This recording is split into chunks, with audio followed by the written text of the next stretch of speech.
Metchonou Abdul Rahim, chercheur en spiritualité, formateur en développement personnel. Nous allons aborder aujourd'hui le thème de l'amour. L'amour, la plus grande de toutes les puissances, la plus grande de toutes les forces sur Terre, dans notre galaxie. Il est défini par un sentiment réciproque qui n'existe que lorsqu'il est partagé. Moi, je le définis comme suit. Aimer, c'est chercher et connaître les attentes de l'esprit de l'autre et pouvoir les mettre à sa disposition au moment opportun. Car tout être vivant sur Terre préfère rester et côtoyer ce qui contribuerait à son évolution, que ce soit sur le plan spirituel que physique. J'entends beaucoup qui disent l'amour n'existe pas. L'amour aujourd'hui n'est que du matériel. Je vais vous demander ou vous poser une petite question. Peut-être que vous me suivez maintenant sur un appareil Android ou sur votre ordinateur. Je vais prendre l'exemple sur l'appareil Android. Si nous allons remettre cet appareil à un cousin, un neveu qui est au village, qui ne connaît rien des caractéristiques de comment manipuler cet appareil nouvelle génération, qu'est-ce qu'il peut en faire? Sinon, décrocher, appeler et raccrocher.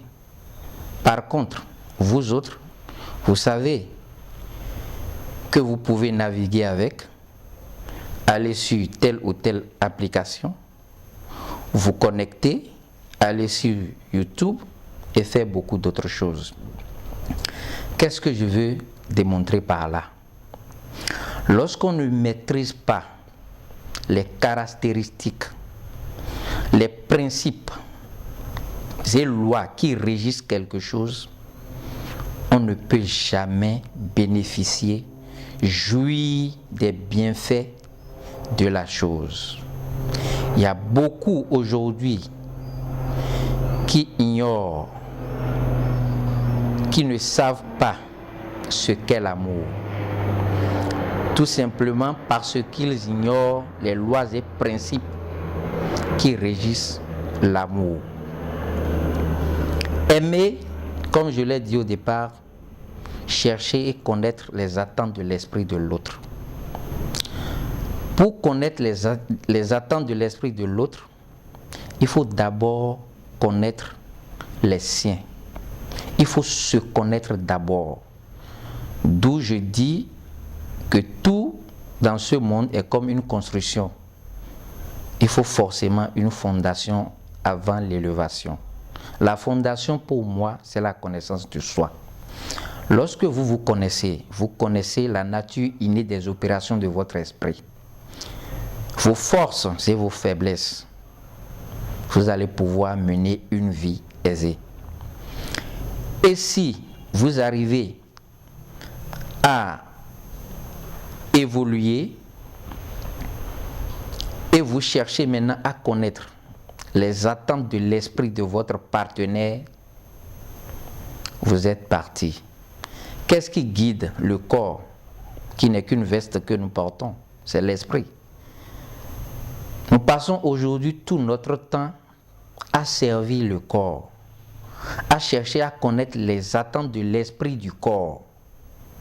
Du moins ça, à chercher à connaître les attentes du corps et non les attentes de l'esprit.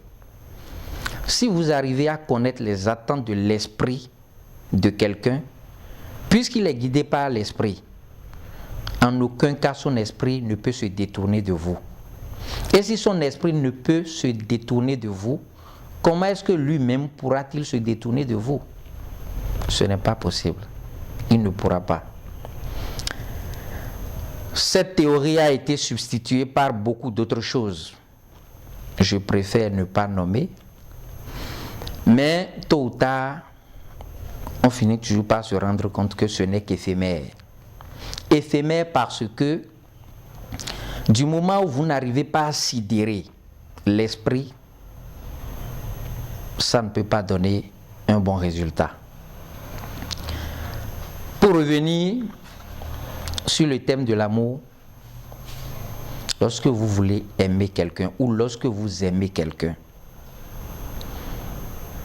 tout le monde, tout être qui foule, je précise, tout être humain qui foule cette terre a des attentes.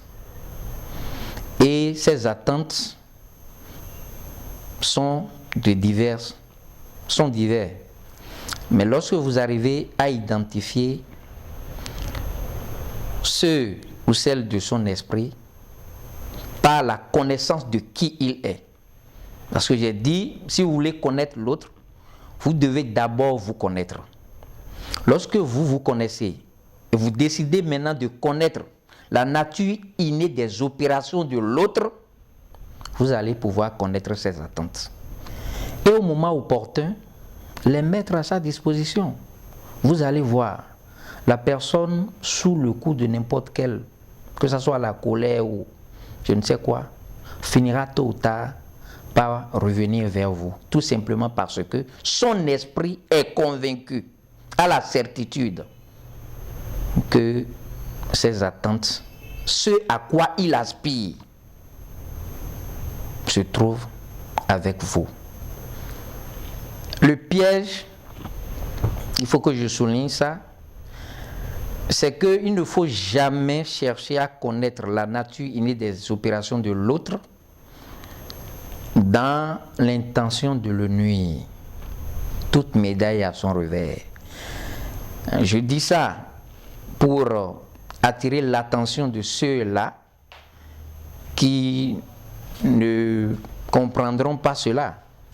Lorsque vous cherchez à connaître quelqu'un, ses attentes, les attentes de son esprit, ce serait juste dans l'idée, dans l'intention de lui donner un coup de pouce, de lui porter, de l'aider pour que cette dernière puisse évoluer. Je suis disposé à aider toute personne qui me contactera, qu'il soit où qu'il sera, où qu'elle sera. Je suis disposé à vous répondre, que ce soit sur Facebook, Viber, WhatsApp, Imo ou Ovo. Donc vous pouvez poser toutes vos questions, vous pouvez m'appeler, vous pouvez me contacter à n'importe quel moment, 24 heures sur 24. Je vais vous répondre. Merci.